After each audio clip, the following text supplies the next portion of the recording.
بالله من الشيطان الرجيم بسم الله الرحمن الرحيم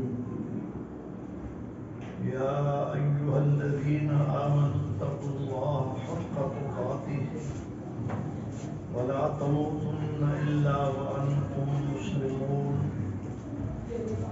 وقال رسول الله صلى الله عليه وسلم النکاح من سنتی او کما قال رسول اللہ صلی اللہ علیہ وسلم صدق اللہ وصدق رسوله النبی الکریم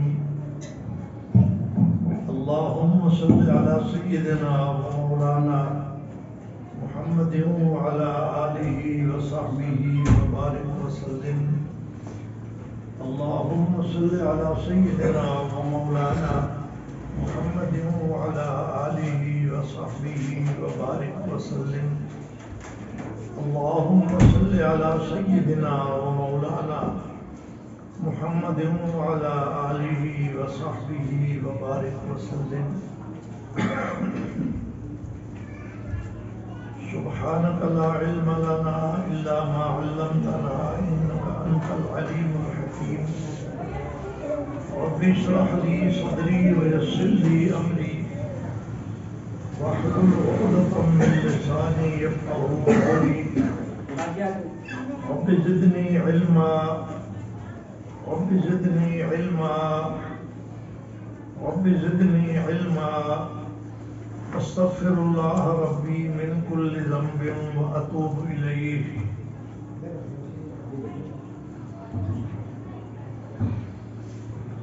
شادی کا موقع ہے. شادی خوشی کو کہتے ہیں. جب خوشی کا موقع ہوتا ہے تو ہر ایسا کام کیا جاتا ہے جس سے خوشی پیدا ہو.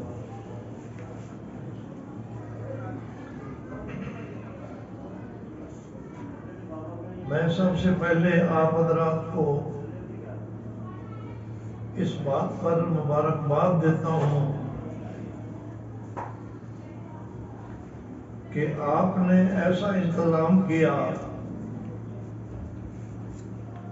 کہ جس سے اللہ کے نبی خوش ہو رہے ہیں.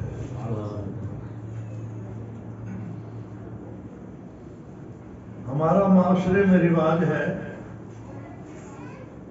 کہ ہم شادی کے موقع پر روٹھوں کو مناتے ہیں اور ہمارا یہ جذبہ ہوتا ہے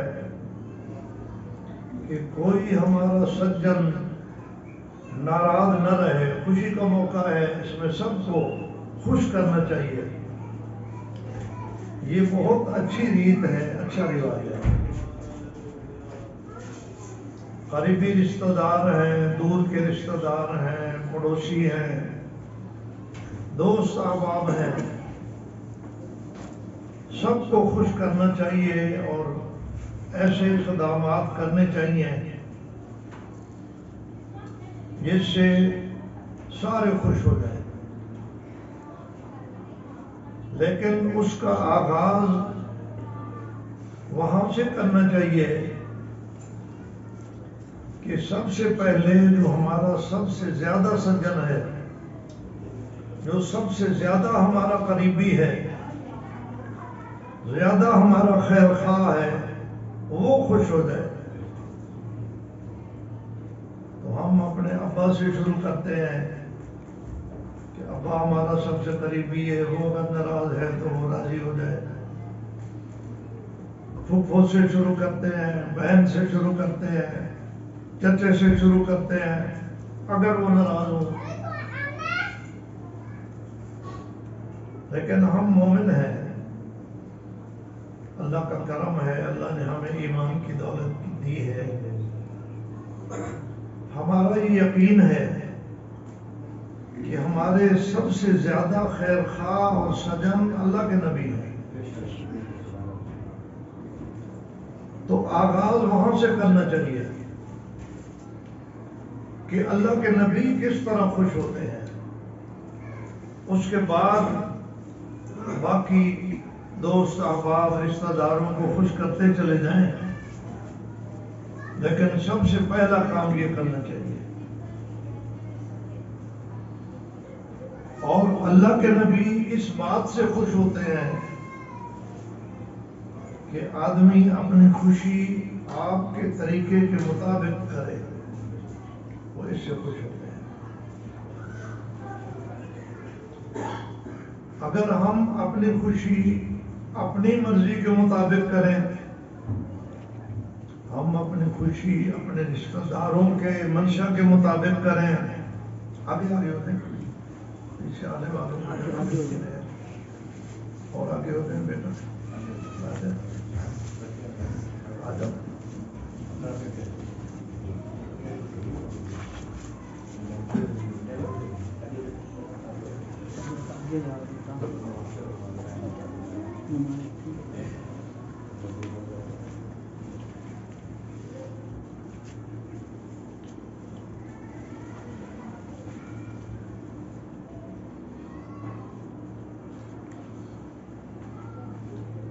اللہ کے نبی صلی اللہ علیہ وسلم جب ہمارے اوپر خوش ہو گئے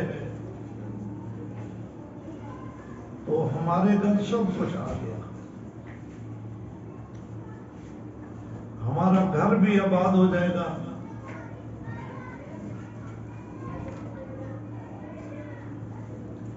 اگر اللہ کے نبی کے خوش کرنے کے ساتھ برادری والے محلے والے بھی خوش ہو جاتے ہیں تو ہماری آنکھیں ٹھنڈی ہیں۔ لیکن اگر کوئی ناراض بھی ہوتا ہے تو نقصان کوئی نہیں، اس لیے کہ سب سے بڑے خیر خواہ اور سب سے بڑے سجن ہمارے راضی ہیں، باقیوں کی خیر ہے۔ تو اس پر آپ حضرات کو میں مبارکباد پیش کر رہا ہوں کہ آپ نے اپنی تقریب کا آغاز جلسے سے کیا ہے، قرآن سے کیا ہے، اللہ کے نبی کے طریقوں کو معلومات کرنے سے کیا ہے۔ یقیناً آپ کے اس اقدام سے اللہ کے نبی صلی اللہ علیہ وسلم خوش ہوں گے، کیونکہ امت کے اعمال آپ کو پیش کیے جاتے ہیں۔ روضہ پاک میں آپ حیات ہیں اور امت کے اعمال جب آپ کو پیش ہوتے ہیں تو جو آپ کو خوش کرتا ہے اس کے لیے دعا کرتے ہیں۔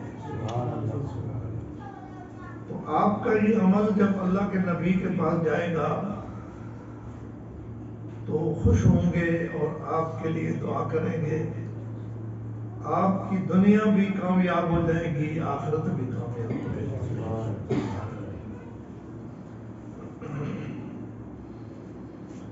صحابہ کرام رضوان اللہ تعالیٰ علیہم اجمعین ہمارے آئیڈیل ہیں، کیونکہ نبی سے دین انہوں نے لیا ہے۔ ان کو اللہ کے نبی پہ بہت اعتماد تھا۔ ہم نے یہ چیز صحابہ سے سیکھنی ہے۔ اللہ کے نبی کی باتوں پر ان کو اتنا اعتماد تھا کہ ان کی آنکھیں اگر اس کے خلاف کچھ دیکھ بھی رہی ہوتی تو وہ کہتے ہیں ہماری آنکھوں کا قصور ہے، اللہ کے نبی نے ان کی بات جھوٹی نہیں۔ ہر مومن کا اتنا ایمان اور یقین ہونا چاہیے۔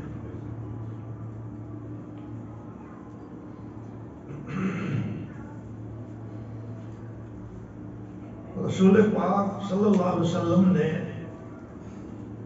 اپنے ایک مرید سے کہا جو اس وقت مرید نہیں تھا، بعد میں بنا، سراقہ بن مالک رضی اللہ تعالی عنہ۔ یہ وہ شخص ہے جو ہجرت والی رات حضور کو پکڑنے کے لیے پیچھے گھوڑا دوڑا رہا تھا۔ اب ابو جہل نے کہا تھا جو حضور کو پکڑے گا میں 100 اونٹ دوں گا. تو یہ 100 اونٹ کے لالچ میں گھوڑا دوڑاتا ہوا جا رہا تھا. اس کو پتہ چل گیا تھا کہ سمندر کے کنارے پر کچھ لوگ جا رہے ہیں. تو اس نے اندازہ کر لیا کہ وہی ہوں گے. جب قریب پہنچا تو صدیق اکبر کو پتہ چل گیا. صدیق اکبر صاحب تھے کہ کوئی ہماری طرف دوڑتا ہوا آ رہا ہے. حضور سے عرض کیا انہوں نے کہ یا رسول اللہ کوئی آدمی ہماری طرف بڑھ رہا ہے آ رہا ہے کیا بنے گا؟ کیونکہ خفیہ جا رہے تھے. تو اللہ کے نبی نے فرمایا ابو بکر جہاں 2 کے ساتھ تیسرا اللہ ہو اس کو کیا فکر ہے؟ ہمارے ساتھ تو اللہ ہے. اللہ ہماری مدد کرے گا اس کو آنے دو. جب وہ قریب آیا تو اللہ کے نبی نے توجہ ڈالی. وہ پتھریلی زمین تھی جہاں گھوڑا اس کا دوڑ رہا تھا. اس کا گھوڑا اس کے پاؤں گھوڑے کے اس پتھریلی زمین میں دھس گئے. اس کو امکان ہی نہیں تھا وہاں گمان ہی نہیں تھا. کچی زمین ہو تو احتمال ہوتا ہے کوئی کیچڑ ہو. پتھر میں کیسے گھس گئے پاؤں. تو اس کو یقین ہو گیا کہ یہ ان کی نظر کا اثر ہے. اس نے معافی مانگی. سراقہ بن مالک نے کہا میں وعدہ کرتا ہوں کہ میں واپس جا کے کسی کو نہیں بتاؤں گا. آپ میرے حال پہ رحم کریں میرے لیے دعا کریں کہ میرا گھوڑا نکل ہے.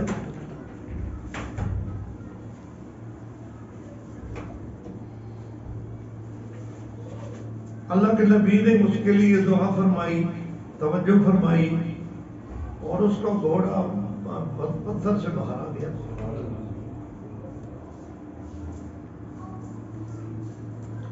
جب اس کو یقین ہو گیا کہ یہ ان کی نظر کا اثر ہے تو اس کو یہ بھی یقین ہو گیا کہ اس پورے علاقے میں ان کی حکومت قائم ہونے والی ہے. حالانکہ چھپ کے جا رہے تھے. مکے والے قتل کرنا چاہتے تھے بھاگ کے جا رہے تھے. بظاہر کوئی امکان ہی نہیں تھا. لیکن اس نے حضور کا جب یہ معجزہ دیکھا تو اس کو تسلی ہو گئی کہ یہ جو کچھ کہتے ہیں ٹھیک کہتے ہیں. کیونکہ حضور اپنے صحابہ کو فرمایا کرتے تھے کہ اسلام اس پورے علاقے میں غالب آئے گا بلکہ پوری دنیا میں غالب آئے گا. تو اس نے حضور کی خدمت میں عرض کیا کہ یا رسول اللہ آپ مجھے معاہدہ لکھ دیں جب آپ کی یہاں حکومت آ جائے تو مجھے کچھ نہ چاہتے ہیں. خطرہ تھا اس کو کہ میں اس طرح رات کو بھاگا ہوا پیچھے آیا تو شاید انتقام لیں. تو رحمت اللہ عالمین نے اپنے شاگرد کو حکم دیا. انہوں نے معاہدہ لکھ دیا کہ آپ کو کچھ نہیں کہا جائے. یہاں ایک جملہ فرمایا اللہ کے نبی نے جو سراقہ بن مالک نے باہر آ کر بتایا اپنے لوگوں کو. اللہ کے نبی نے فرمایا سراقہ وہ کیسا وقت ہوگا جب کیسر و کسرا کے خزانے میرے صحابہ کے قدموں میں ہوں گے. یہ سبق طاقت تھی کیسر و کسرا. میں اس وقت تیرے ہاتھ میں کسرا کے سونے کی کنگن دیکھ رہا ہوں. ابھی تو پتہ ہی نہیں ہوا تھا امکان ہی نہیں لگ رہا تھا. لیکن آپ نے فرمایا میں کنگن دیکھ رہا ہوں. یہ نبی کہہ سکتا ہے عام آدمی تو نہیں کہہ سکتا. اس نے حضور کے ساتھ جو معاہدہ کیا تھا اس کو نبھایا. واپس آ کر کسی کو نہیں بتایا، بلکہ جو لوگ ادھر ادھر دوڑ رہے تھے اس نے کہا بھائی ادھر جانے کی ضرورت نہیں، میں دیکھ آیا ہوں ادھر کچھ نہیں ہے. حضور مدینے پہنچ گئے. مدینے جا کے آپ نے اسلامی نظام قائم کیا، اسلامی حکومت قائم کی. 10 سال آپ نے اسلامی نظام چلایا. آپ دنیا سے چلے گئے اللہ کے ہاں. صدیق اکبر آئے، 2.5 سال وہ رہے، وہ بھی دنیا سے چلے گئے. پھر فاروق اعظم آئے، انہوں نے 10 سال حکومت کی. تو فاروق اعظم کے دور میں کیسر و کسریٰ کے خزانے مدینے میں آئے. جب کسریٰ فتح ہوا، یہ کسریٰ یہ ایران کا علاقہ ہے، یہ کسریٰ کا علاقہ ہے. یہاں کے بادشاہ کو کسریٰ کہتے تھے. یہاں کے خزانے جب فاروق اعظم کے پاس اکٹھے ہوئے تو آپ نے تلاش شروع کی. سامان کو ادھر سے ادھر رکھتے ہیں، ادھر سے ادھر رکھتے ہیں، جیسے کوئی چیز تلاش کر رہے ہوتے. ایک دن بھی تلاش کرتے رہے، دوسرے دن بھی تلاش کرتے رہے، تیسرے دن بھی تلاش کرتے رہے. ایک صحابی دیکھ رہے تھے، عبد الرحمن بن عوف رضی اللہ تعالیٰ عنہ. انہوں نے کہا امیر المومنین آپ کیا تلاش کر رہے ہیں؟ 3 دن سے آپ پریشان ہیں، سامان الٹ پلٹ کر رہے ہیں، کیا چیز گم ہو گئی ہے؟ فاروق اعظم نے فرمایا کہ اللہ کے نبی نے فرمایا تھا کسریٰ کو، یہ بات آپ کو میں بتانا چاہتا تھا. اللہ کے نبی نے کسریٰ کو فرمایا تھا کہ میں تیرے ہاتھ میں کسریٰ کے سونے کے کنگن دیکھ رہا ہوں. کسریٰ تو فتح ہو گیا، کسریٰ کے خزانے ہمارے پاس جمع ہیں، میں کنگن تلاش کر رہا ہوں. مجھے 3 دن سے کنگن نہیں مل رہے، اور اللہ کے نبی کی بات جھوٹی نہیں ہو سکتی. یقین کی بات آپ کو میں سنا رہا ہوں کہ اللہ کے نبی کی بات جھوٹی نہیں ہو سکتی. آپ نے کسریٰ کو فرما دیا تھا کنگن ہمارے پاس آنے چاہیے، اور سامان تو سارا آ گیا ہے، وہ نہیں آئے. میں اس لیے پریشان ہوں. جب 3 دن گزر گئے تو ایک فوجی دوڑتا ہوا ہانپتا ہوا حضرت عمر فاروق کے پاس پہنچا. اس نے ایک گٹھڑی اٹھا رکھی تھی، آ کر فاروق اعظم کے پاس ڈال دی. کہا امیر المومنین آپ ناراض نہ ہونا،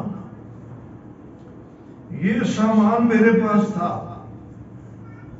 اور میں بیمار ہو گیا تھا. سارے مجاہدین اور فوجی تو آپ کے پاس پہنچ گئے، میں نہیں پہنچ سکا. میں فلاں بستی کے اندر ٹھہرا رہا، بخار ہو گیا تھا. آج میری طبیعت ٹھیک ہوئی ہے تو میں یہ امانت لے کے آپ کی خدمت میں آیا ہوں، یہ قبول فرماؤ. فاروق اعظم نے جب اس گٹھڑی کو کھول کے دیکھا تو اس میں کنگن تھے. خوش ہو گئے فاروق اعظم. اللہ کے نبی نے جو کچھ فرمایا تھا آج ہماری آنکھوں نے اسے دیکھ لیا. آپ نے سراقہ کو بلایا، کہا سراقہ آؤ.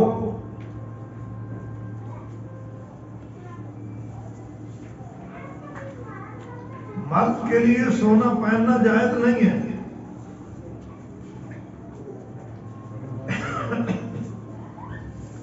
لیکن اللہ کے نبی نے یہ جملہ ارشاد فرمایا تھا کہ میں تیرے ہاتھ میں سونے کے کنگن دیکھ رہا ہوں، میں چاہتا ہوں ایک دفعہ ہاتھوں میں ڈال لے تاکہ نبی کا وہ جملہ سچا ہو جائے۔ صحابہ کرام کا اللہ کے نبی کی باتوں پہ یقین دیکھو۔ آج اس امت کو بھی بحیثیت مومن کے وہی یقین ہونا چاہیے۔ اللہ کے نبی نے فرمایا کہ میرے طریقوں میں تمہاری کامیابی ہے، میرے طریقے اپناؤ گے دنیا میں عزت پاؤ گے، دنیا میں دوسری قوموں پر غلبہ پاؤ گے۔ اور دو نعمتیں جس کے لیے پوری دنیا آج پریشان ہے، اللہ کے نبی نے فرمایا وہ دو نعمتیں تمہیں ملیں گی۔ ایک تو امن ملے گا، بد امنی ختم ہو جائے گی جب میرے طریقے تم اپنی زندگی میں لاؤ گے تو امن ملے گا، اور دوسری خوشحالی ملے گی۔ آج بھی مشرق سے مغرب تک لوگ بد امنی کا شکوہ کرتے ہیں اور بدحالی کا شکوہ کرتے ہیں۔ ہمارے پاس تو اس کا نسخہ موجود ہے، ہمارے نبی اس کا نسخہ دے کر گئے، اور وہ نسخہ ہے نبی کے طریقے اپنانے میں۔ اور الحمدللہ ہمارے نبی نے جو ہمیں دین دیا ہے اسلام، اس میں زندگی کے تمام شعبوں میں آپ کے نمونے اور طریقے موجود ہیں۔ حکومت میں بھی ہے، تجارت میں بھی ہے، زراعت میں بھی ہے، خانگی معاملات میں بھی ہے، خوشی اور غمی میں بھی ہے۔ جب ہم شادی کرتے ہیں تو ہمارے پاس اللہ کے نبی کے طریقے شادی کے بارے میں چمکتے ہوئے سامنے آ جاتے ہیں۔ عموماً رسموں کی طرف لے جاتی ہیں یہی مستورات کہ ہماری نانی ایسے کرتی تھی، ہماری دادی ایسے کرتی تھی۔ تو آپ نے بہت اچھا کیا کہ ہماری بہنوں کو، بیٹیوں کو اکٹھا کر کے آج انتظام کیا تاکہ ان کو بتایا جائے کہ ہمارے نبی کیا کہتے تھے۔ نانی دادی کو ہم نے نہیں دیکھنا، ہم نے دیکھنا ہے کہ ہمارے محبوب کیا کہتے تھے، اللہ کے نبی کیا کہتے تھے۔ رسول پاک صلی اللہ علیہ وسلم نے خود بہت ساری شادیاں فرمائی۔ 9 شادیاں تو آپ نے کی مدینہ شریف میں، اور ایک شادی آپ نے مکہ مکرمہ میں حضرت خدیجہ الکبریٰ رضی اللہ تعالیٰ عنہا کے ساتھ، اور آپ کی 4 بیٹیاں تھیں، آپ نے چاروں بیٹیوں کی شادی بھی اپنے زندگی میں کی، اور ہزاروں صحابہ تھے جن کے آپ نے نکاح پڑھے اور آپ کی ہدایات پر ان کی شادیاں ہوئی۔ اس لیے ہمارے پاس شادی کے لیے بہت اعلیٰ نمونے موجود ہیں اللہ کے نبی صلی اللہ علیہ وسلم کی مبارک زندگی سے۔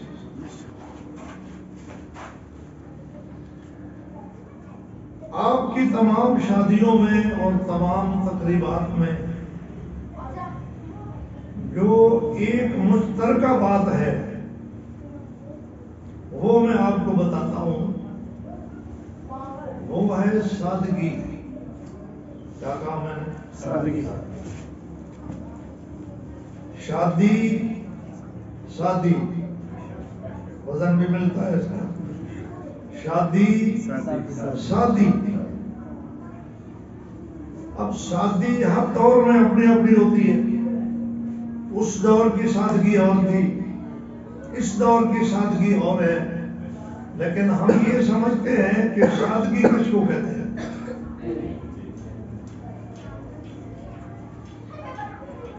رسول پاک صلی اللہ علیہ وسلم نے جو اپنی بیٹی حضرت فاطمہ کی شادی کی، میں وہ آپ کو بتاتا ہوں۔ آپ کو معلوم ہے کہ تمام بیٹیوں میں فاطمہ آپ کو زیادہ پیاری تھی۔ جب فاطمہ تشریف لے آتی حضور کی خدمت میں حاضر ہوتی ہیں تو آپ کھڑے ہو کر استقبال کرتے، فاطمہ کی پیشانی پہ بوسہ دیتے، پیار کرتے اور ادب سے بٹھاتے اور فرماتے فاطمہ میرے جسم کا ٹکڑا ہے اور یہ جنتی عورتوں کی سردار ہے۔ تو عموماً اپنی اولاد میں جو زیادہ پیاری ہوتی ہے، بیٹا ہو یا بیٹی ہو، آدمی اس کے اوپر بہت کچھ کرتا ہے، کہتے ہیں جی یہ ہمارا آخری بیٹا ہے، یہ بڑا پیارا ہے، اپنے سارے شوق پورے کرنے ہیں، یہ ایک جذبہ ہوتا ہے۔ یہ حضور کی آخری بیٹی ہے، بیٹے تو آپ کے بچپن میں فوت ہو گئے، کسی کو شادی کی نوبت نہیں آئی، یہ آخری بیٹی ہے جس کا نکاح ہو رہا ہے، اور ادھر جس سے نکاح ہو رہا ہے وہ علی ہے جو حضور کے چچا زاد بھائی ہیں، چچے کے بیٹے ہیں، اور حیدر کرار ہیں، شیر خدا ہیں۔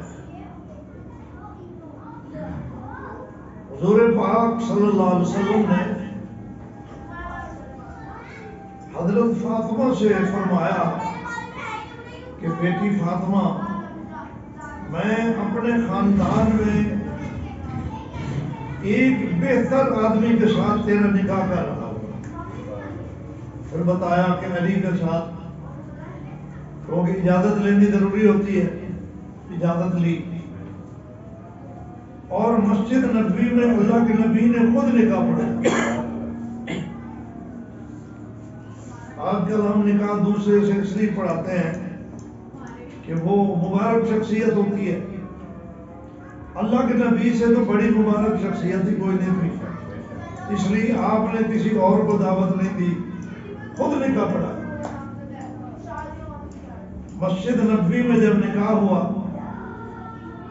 تو آپ نے ایک شاگرد کو بھیجا کہ جاؤ قریبی ساتھیوں کو بلا کے لاؤ۔ ابوبکر صدیق آ گئے، فاروق اعظم آ گئے، عثمان غنی آ گئے، حضرت انس آ گئے، عبد الرحمن بن عوف آ گئے، عبداللہ بن مسعود آ گئے، جو قریبی ساتھی تھے وہ اس مجلس میں اکٹھے ہو گئے۔ یہ ہمارے لیے نکاح کا اور شادی کا نمونہ آ رہا ہے، اسی کو ہم نے لینا ہے۔ مسجد میں نکاح کرنا سنت ہے، یہ ہمیں پتہ چل گیا، اور نکاح کے موقع پر اپنے قریبی دوستوں کو، قریبی رشتہ داروں کو شامل کرنا چاہیے، یہ اس میں ثابت ہو گیا، کیونکہ اللہ کے نبی نے اکیلے نکاح نہیں کیا، ان سب کو بلایا اور بٹھایا اور پھر نکاح کیا۔ جب نکاح ہو گیا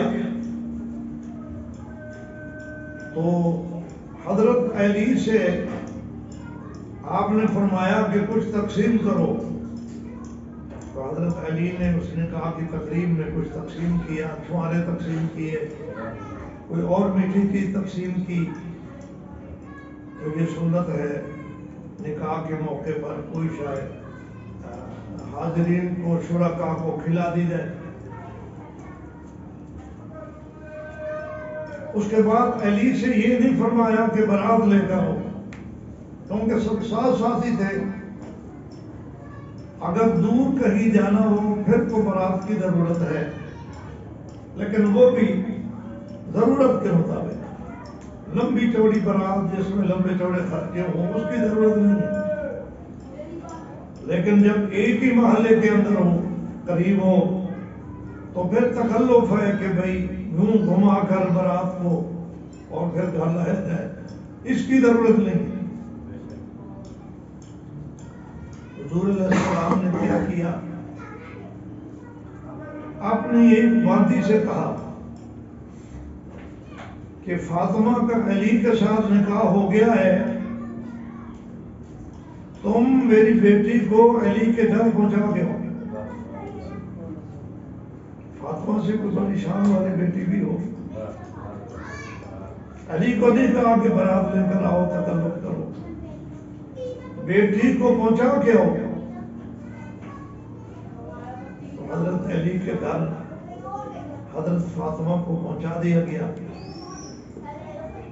جب رات ہوئی تو حضور وہاں تشریف لے گئے گھر میں۔ حضرت فاطمہ کو بلایا، فرمایا پانی کا پیالہ لاؤ بیٹی۔ حضرت فاطمہ پانی کا پیالہ لے آئی۔ آپ نے آخری 2 سورتیں قل اعوذ برب الفلق، قل اعوذ برب الناس پڑھی اور اس کے اوپر دم کیا پانی پر، اور فرمایا کہ یہ پانی اپنے اوپر ڈال دو، چھینٹے دے دو، پیٹھ پر بھی ڈال دو، اور جو باقی بچ جائے اسے پی جاؤ۔ یہ تحفظ دیا جا رہا ہے، کیونکہ یہ 2 صورتیں ایسی ہیں جس میں تحفظ ہے، اللہ کی پناہ میں آنا ہوتا ہے۔ یہ اللہ کی پناہ میں دے رہے تھے حضور، اور اپنا برکت والا پانی کہ ان کے اوپر کسی قسم کے کوئی اثرات نہ ہوں پلا رہے تھے۔ پھر علی کو بلایا، فرمایا پانی کا پیالہ لاؤ۔ حضرت علی پانی کا پیالہ لائے، اس میں بھی یہی صورتیں پڑھ کے دم کی، فرمایا اپنے اوپر چھڑک دو اور بچا ہوا پی لو۔ اور اس کے بعد ان کے گھر کے معاملات تقسیم کیے، فرمایا جو باہر کے کام ہوں گے وہ علی کے ذمہ ہیں، جو اندر کے کام ہیں 4 دیواری کے وہ فاطمہ کے ذمہ ہیں۔ اندر میں جھاڑو دینا ہوتا ہے، روٹی پکانی ہوتی ہے، کپڑے دھونے ہوتے ہیں، یہ سارے کام فاطمہ کے ذمہ ہیں، اور باہر کے کام علی کے ذمہ ہیں۔ یہ تقسیم کیے اور پھر واپس تشریف لے گئے۔ بس فاطمہ کی اتنی سی شادی ہے، اس میں سادگی ٹپک رہی ہے کہ نہیں؟ کتنا خرچہ ہوا ہے؟ کوئی خرچہ نہیں ہوا، کوئی کپڑے نہیں بنائے گئے، کوئی بارات نہیں لائی گئی، کچھ بھی نہیں ہوا۔ دوسرے دن آپ نے فرمایا علی کو کہ آج ولیمہ کرو، ولیمہ سنت ہے۔ تو حضرت علی نے جو ان کی طاقت میں تھا مختصر سے ولیمہ کیا۔ تو خامد کے ذمہ 2 خرچے ہیں، ایک مہر کا خرچہ ہے اور ایک ولیمے کا خرچہ ہے۔ مہر حضرت فاطمہ کی 500 درہم تھی، اس کا چاندی بنتا ہے 131 تولے، درہم چاندی کا ہوتا ہے 131 تولے چاندی، یہ مہر تھی۔ آج کل چاندی 1 تولہ ہے 1720 روپے۔ 1-2 دن میں نے پہلے پوچھا ہے سنارے سے، 1720 روپے، اس کا حساب لگا لو کہ اس کے پیسے کتنے بنتے ہیں۔ یہ حضرت فاطمہ کی مہر تھی۔ اور مہر کا اصول جو اللہ کے نبی نے بتایا وہ یہ ہے کہ 3 تولے سے کم نہ ہو، 3 تولے چاندی کی قیمت کم از کم ضرور ہو، اس سے زیادہ کی کوئی حد نہیں۔ دونوں خاندانوں کی حیثیت کے مطابق کہ امیر ہیں یا غریب ہیں، اگر غریب ہیں تو خواہ بوجھ نہ ڈالا جائے، اگر امیر ہیں تو بخل نہ کریں، جتنی مرضی مہر رکھ سکتے ہیں، اس کی کوئی پابندی نہیں ہے، کم از کم 3 تولے چاندی کی قیمت ضروری ہے، اس سے کم نہیں ہوگی۔ ایک تو یہ خرچہ ہے مرد کے ذمہ، اور یہ ضروری ہے، مہر میں ہیری پھیری کرنے کی اجازت نہیں ہے، یہ عورت کا قرضہ ہے جو مرد نے ہر حال میں ادا کرنا ہے، یہاں کر جائے یا قیامت میں کرے، وہ کرنا ہے، وہ نہیں چھوٹ سکتا۔ عموماً لوگ زیادہ سے زیادہ مہریں رکھ لیتے ہیں اور پھر ادا نہیں کرتے، اس کا خیال رکھنا چاہیے۔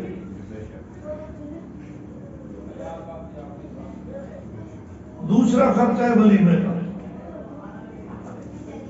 ولیمے کے 2 طریقے اللہ کے نبی نے ہمیں دیے، ایک غریبوں کے لیے، ایک امیروں کے لیے۔ اللہ کے نبی تو غریبوں کے نبی بھی ہیں، امیروں کے نبی بھی ہیں، کیا خیال ہے؟ غریبوں کے زیادہ ہیں، کیونکہ آپ نے اپنی زندگی غربت میں گزاری ہے۔ غریبوں کے لیے ولیمہ کیا ہے؟ اللہ کے نبی نے ایک موقع پر جو گھر میں دودھ آیا ہوا تھا وہ صحابہ کو بلا کر پلا دیا، کہا یہ مصطفیٰ کا ولیمہ ہے۔ ایک دفعہ سفر میں آ رہے تھے، خیبر سے واپس رستے میں نکاح کیا، اور آپ نے فرمایا چمڑے کا دسترخوان بچھاؤ بلال، چمڑے کا دسترخوان بچھا، جو صحابہ وہاں موجود تھے ان کو بٹھا دیا، اس پر کھجوریں تھیں، ستو تھے، پنیر تھی، پنیر ایک دکانوں میں بکتی ہے جو کڑوی ہوتی ہے، پنیر ایک طعام ہے، کھانا ہے جو تیار کیا جاتا ہے، تو یہ 2-4 چیزیں وہاں رکھ دیں اور صحابہ نے کھایا، یہ ولیمہ ہے، یہ غریبوں کا ولیمہ ہے۔ آپ بھی اگر کوئی آدمی غریب ہو، قرض لے کر ولیمہ مت کرے، شادی کے دوسرے دن اپنے رشتہ داروں کو یا پڑوسیوں کو 4 بندے ہی بلا لے اور ان کو گھر میں بٹھا کے چائے پلا دے، چائے تو آسان ہے، چائے پلا دے، ولیمہ ہو گیا۔ اس کے لیے نہ اونٹ ذبح کرنے کی ضرورت ہے، نہ بکرا ذبح کرنے کی ضرورت ہے، نہ قرضہ لینے کی ضرورت ہے۔ معاشرے کے اندر ہم اتنے جکڑے ہوئے ہیں کہ ایک آدمی کو میں نے دیکھا کہ وہ لوگوں سے پیسے مانگ رہا ہے، بھیک مانگ رہا ہے، اچھا بھلا ذمہ دار بنا۔ میں نے کہا کیوں پیسے اکٹھے کر رہے ہو؟ کہتے ہیں میں نے ولیمہ کرنا۔ میں نے کہا حیرت ہے تیرے اوپر، اللہ کے نبی نے جو ہمیں ولیمے کا طریقہ بتایا ہے تو اپنے آپ کو ذلت میں ڈالے ہوئے ہے، لوگوں سے بھیک مانگ رہا ہے اور پھر ولیمہ کرے گا، اس کی کیا ضرورت ہے؟ 4 دوستوں کو بٹھا کے چائے پلا دو، ولیمہ ہو گیا۔ لوگ سودی قرضہ لے کر ولیمہ کرتے ہیں، پھر گھومتے رہتے ہیں۔ اللہ کے نبی نے اس بات کی اجازت نہیں دی۔ ہاں اگر ایک آدمی باحیثیت ہے، اس کا بھی نمونہ اللہ کے نبی نے دیا۔ جب آپ کا نکاح حضور پاک صلی اللہ علیہ وسلم کا نکاح حضرت زینب سے ہوا، یہ مدینے میں ہوا ہے، شہر میں، اور حضرت زینب سے حضور کا نکاح اللہ نے آسمانوں پر کیا، قرآن نے بتایا، اللہ نے پیغام بھیجا کہ ہم نے نکاح کر دیا زینب کے ساتھ۔ تو حضور پاک صلی اللہ علیہ وسلم نے گوشت بنوایا، بکرے ذبح کرائے، روٹی پکوائی، اور مدینے کے جتنے ملنے والے لوگ تھے سب کو بلایا، صحابہ باری باری، وہاں اتنی جگہ تو نہیں ہوتی تھی، شادی حال تو تھے نہیں، باری باری آتے تھے، کھا کے چلے جاتے تھے، پھر دوسرے آتے تھے، کھا کے چلے جاتے تھے، پھر اور آتے تھے، سب کو گوشت روٹی کھلائی۔ یہ امیروں کے لیے نمونہ دے دیا۔ اس وقت کی پرتکلف دعوت یہی تھی۔ آج کل تو پرتکلف میں کئی سارے ڈشیں ہوتی ہیں، اس وقت یہی پرتکلف تھی۔ اوپر اس کے کھجور کھلا دی، شہد پلا دیا، نبیذ پلا دی، بس یہی میٹھا ہوتا تھا۔ تو یہ دوسرا خرچہ ہے مرد کے لیے، ایک خرچہ مہر کا ہے اور دوسرا خرچہ ولیمے کا ہے۔ مہر میں بھی دونوں نمونے ہیں، کم از کم بھی ہے، زیادہ کی اجازت ہے، اور ولیمے میں دونوں نمونے ہیں، مختصر بھی ہے، زیادہ بھی ہے، حیثیت کے مطابق۔ اور جو لڑکی ہے اس کے ذمہ شریعت نے 1 روپے کا خرچہ بھی نہیں رکھا۔ اور ہمارے یہاں سب سے زیادہ خرچہ لڑکی پر کرنا پڑتا ہے۔ یہ معاشرے نے ہمیں پریشان کر دیا ہے۔ لوگ کہتے ہیں ہم حج کو نہیں جا رہے، ہم نے بیٹی کی شادی کرنی ہے۔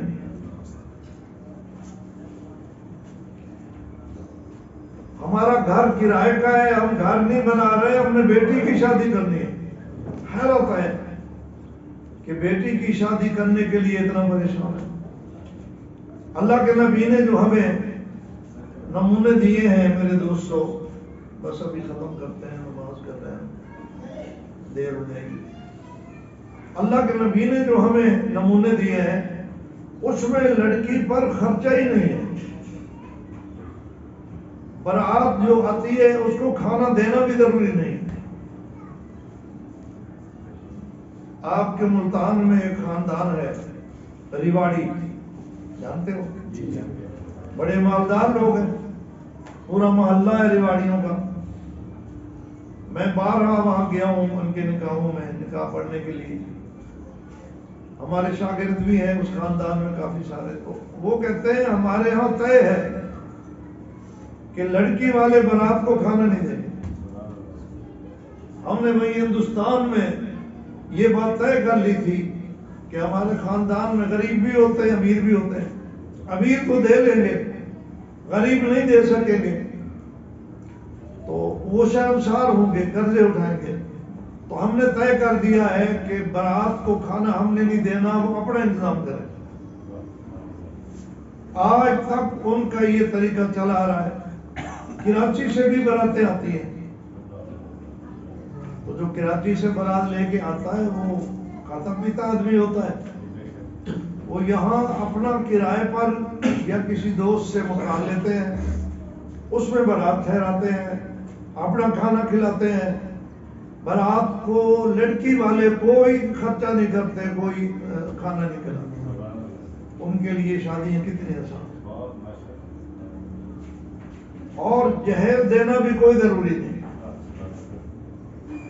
یہ 2 ہی خرچے ہیں زیادہ لڑکی کے، ایک جہیز والا، ایک برات کے کھانے والا۔ آج کل کہہ دیا جائے نا کہ جی ہمارے پاس گنجائش کم ہے، آپ صرف 20 آدمی برات میں لے آئیں، وہ کہتے ہیں اچھا یہ کیسے ہو سکتا ہے، ہم دوستوں کو پیچھے چھوڑا ہے، ہم تو 100 آدمی لے کے آئیں گے۔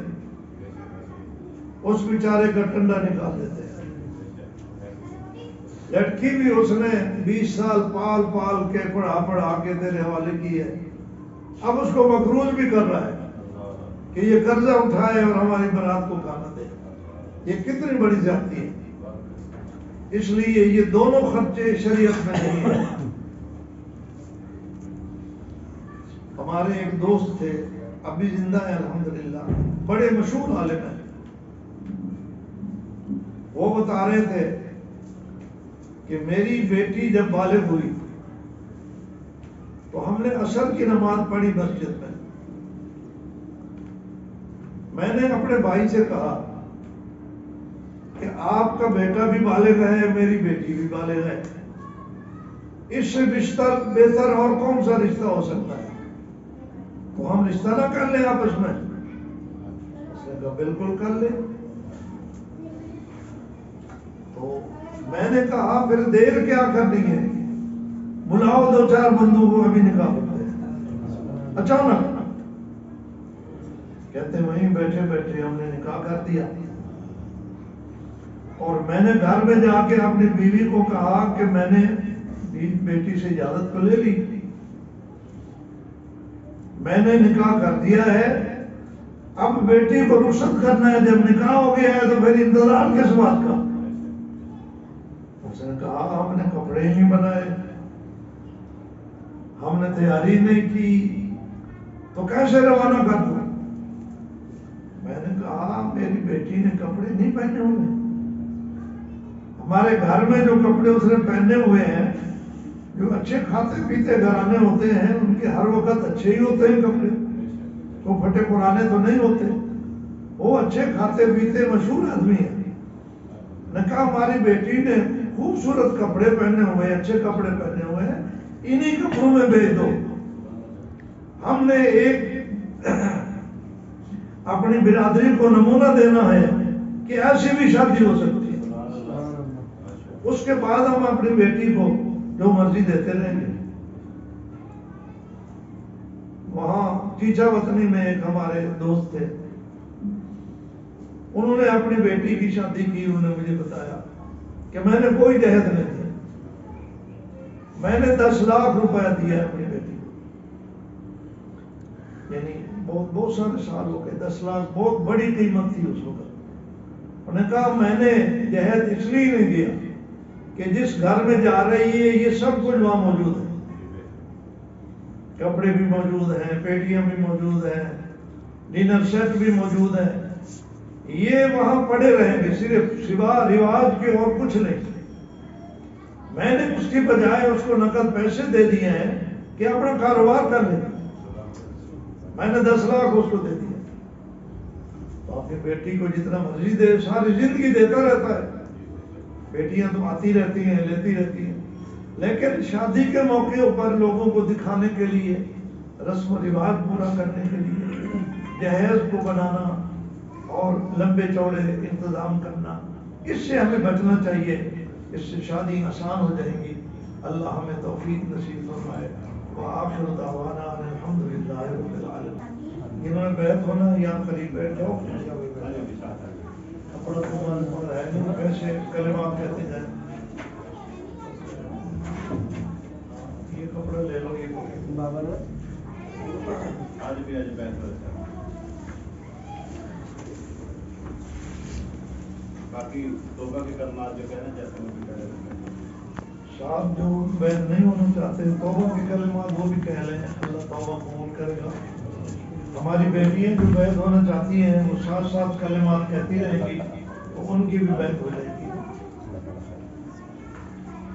اللہم صلی علی سیدنا ومولانا محمد وعلى آلہ وأصحابہ وبارک وسلم۔ اشہد ان لا الہ الا اللہ وحدہ لا شریک لہ واشہد ان محمدا عبدہ ورسولہ۔ استغفر اللہ ربی من کل ذنب واتوب الیہ۔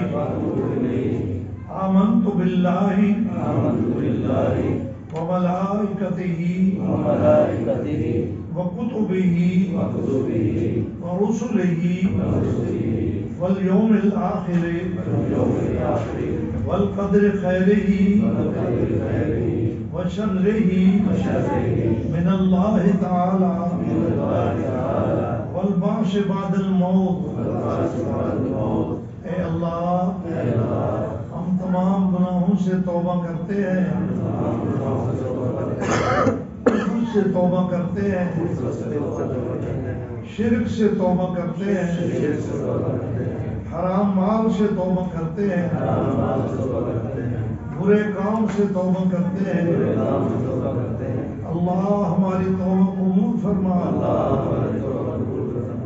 اللہ اللهم صل على سيدنا ومولانا محمد وعلى آله وأصحابه وبارك وسلم. بس سب کی بیعت ہو گئی. ہماری جو بیٹیاں بیعت ہوئی ہیں ان کی بھی بیعت ہو گئی. آپ سب کی خدمت میں گزارش ہے کہ ایک تو روزانہ قرآن پاک کی تلاوت ضرور کریں جو قرآن پڑھے ہوئے ہیں. جو قرآن نازلہ بھی نہیں پڑھے ہوئے وہ سورۃ اخلاص کی ایک تسبیح روزانہ پڑھ لیا کریں. قل هو اللہ احد اللہ الصمد لم یلد ولم یولد ولم یکن له کفوا احد. یہ سورۃ اخلاص ہے, اس کی ایک تسبیح پڑھ لیا کریں, وہ تلاوت کے قائم مقام ہو جائے گی. اور 3 تسبیح کا ورد کر لیا کریں روزانہ. ایک استغفار کی تسبیح استغفر اللہ ربی من کل ذنب واتوب الیہ. ایک تسبیح درود پاک کی اللہم صلی علی سیدنا و مولانا محمد وعلی آل سیدنا و مولانا محمد وبارک وسلم. اگر یہ الفاظ یاد نہ ہوں تو جو درود پاک آپ کو یاد ہے وہی پڑھ لیا کریں, اللہ قبول کرے. اور تیسرا کلمہ سبحان اللہ والحمد للہ ولا الہ الا اللہ واللہ اکبر. یہ تیسرا کلمہ ہے, اس کی ایک تسبیح. نماز کا ضائع نہ کریں. ہماری بیٹیاں بہنیں پردے کا اہتمام کریں اور گھر کے اندر ایک دوسرے کا احترام کریں اور سنت کے مطابق زندگی گزارنے کی کوشش کریں. ہمارے دوست بھائی جو یہاں بیٹھے ہیں حلال روزی کی کوشش کریں, اپنی تجارت نبوی طریقے کے مطابق کریں, سچ بولا کریں اور ایک دوسرے کی خیر خواہی کریں. انشاءاللہ یہ مختصر کام کر لیں گے تو جنت ہمارا انتظار کرے گی. اللہم صلی علی سیدنا و مولانا محمد وعلی آلہ وصحبہ وبارک وسلم. العالمین ہماری اس مجلس کو قبول فرما. اے اللہ جتنے دوست اس میں شامل ہوئے, ہماری جتنی بہنیں بیٹیاں شامل ہوئیں, سب کا آنا قبول فرما. پوری امت کو اپنے نبی کے سنہرے طریقے نصیب فرما.